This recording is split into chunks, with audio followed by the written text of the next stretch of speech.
Y'all, I finally did it. I finally freaking did it. I finally got this dumbass piece of paper. Not dumb, actually, my bad. And it took me a little longer than I had expected. So for anyone out there it's taken a little longer to get your degree, just know you are not alone and that it is all worth it in the end. But I wanted to take today to talk about my Howard story, or just my story going through this system. Because it's my understanding that a lot of people went through some dumb shit, just like I did, to get to, you know, their graduation day. For context, I was a great student. Like, if I'm being honest, I was a good, okay, great, I guess it's 4.0. I was a good student, 3.65, feel me?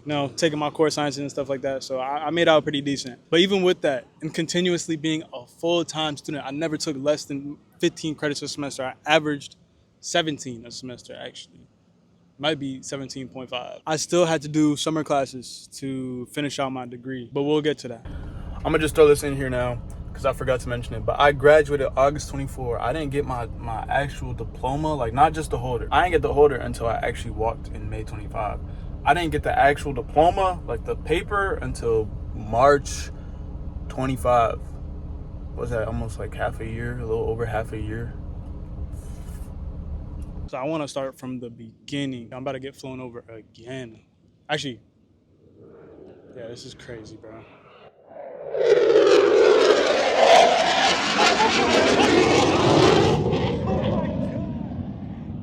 What? So boom, I wanted to start it off from the beginning because a lot happened. I came to Howard at a very weird time in America, 2020, COVID-19, whole BLM, George Floyd. A lot of people, for lack of a better word, woke up to what was really going on. And because of that, a large influx of people decided to apply to HBCUs, right? Even though technically my year applied before all that happened, but let's not get into that. Whatever. This resulted in every class since my class, so class of 24, every class has been the biggest class Howard has ever seen. So like 24 was the biggest, then 25 was the biggest, so on and so forth, right? So my first year on campus was COVID, obviously. So we was the COVID kids. We got on campus immediately, cyber attack, boom. Then bomb threats, boom. So immediately we have a very odd dynamic, bro. It is like, there's too much going on. Holy shit. So it kind of just felt like there's always something going on. And obviously we persevered. We created the channel. We grew a lot while I was at Howard. Like, I literally went from, I want to say 500 subscribers to pretty close to where I'm at now. I haven't grown as fast since, but besides the point, because we still gonna work and we still gonna grow. So my first year on campus was sophomore year. It was a struggle even to just get into classes. I knew I was pre-med going into it, and even with that, I didn't get my first core science course until my second semester sophomore year. Let that sink in. Let that sit and marinate for a second.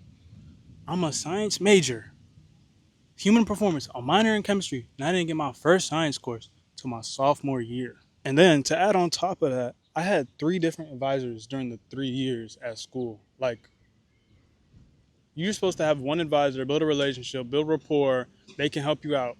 Nigga, all these advisors were telling me different things. All of them were telling me to enroll in different classes. I literally took a whole semester worth of classes I did not need to take. And what was crazy was the advisors was telling me these are good classes to take.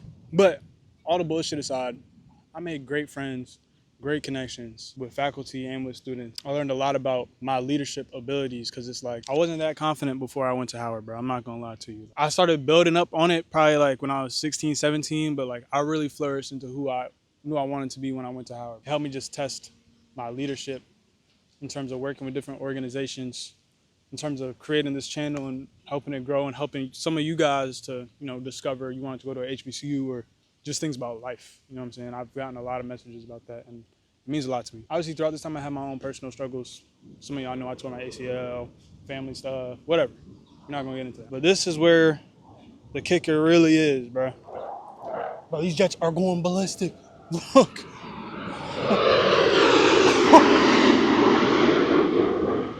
So, what really happened? Why did it take me longer than I should have?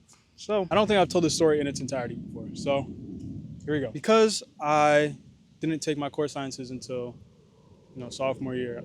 Not that I was behind, but like if I messed up on one class, I was gonna have to be sent back. Senior year, I'm taking organic chemistry 1 for the first time, right? While I'm taking physics and then all my other classes. So I'm struggling through this class, bro. The average in the class by week 8 was a 55. Mind you, I had a 62.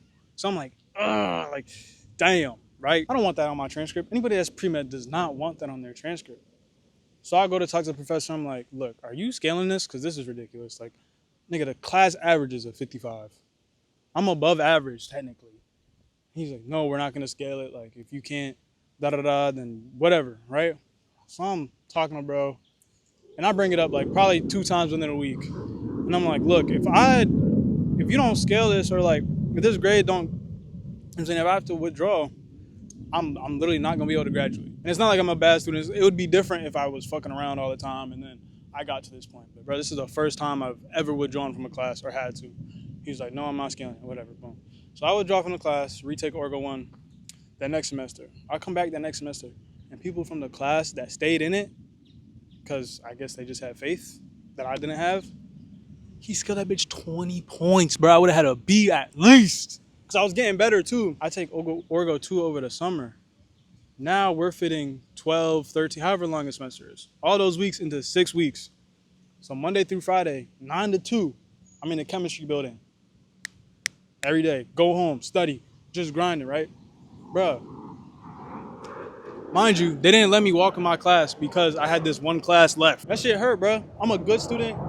I've given so much to the school. Maybe not directly to the school, but like I've had countless people come up to me and tell me I'm the reason they went to Howard. That's not something I just chalk up. Like, that means something to me, bro. So it's like, the fact that I'm getting treated like this was so crazy. It felt like a smack in the face. I get it done. I am with a B. I was proud of that. Easily the hardest grind of a class I've ever done in my life. I was burnt. We're gonna talk about this in a different video, but this has led to like where I'm at now. It's affected my transitional period. Imagine you're supposed to graduate at 24. You're supposed to walk with your class, you know, spend the time with your people, you know, people celebrating, family comes into town, grad gifts, all that.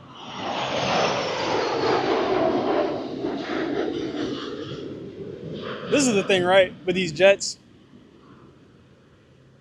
I know they cost a lot of money to run. I know that money could be used in other places, but holy shit, it looks cool. Like, I'm a motorhead. Like, I like fast things, so it's pretty cool.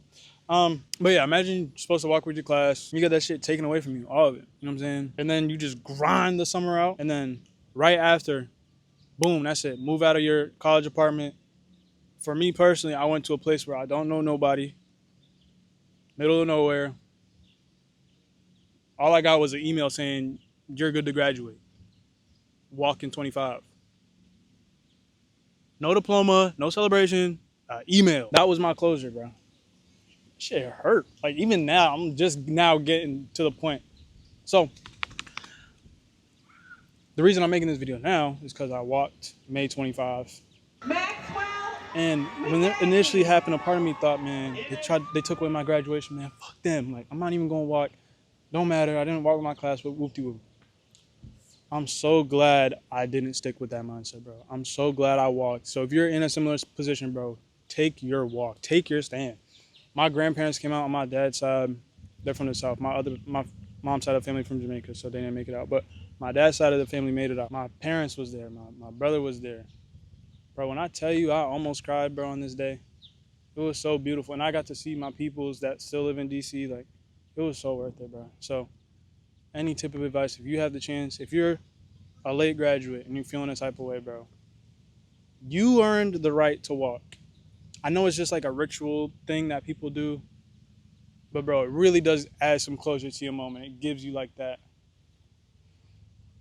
I guess, a satisfying ending.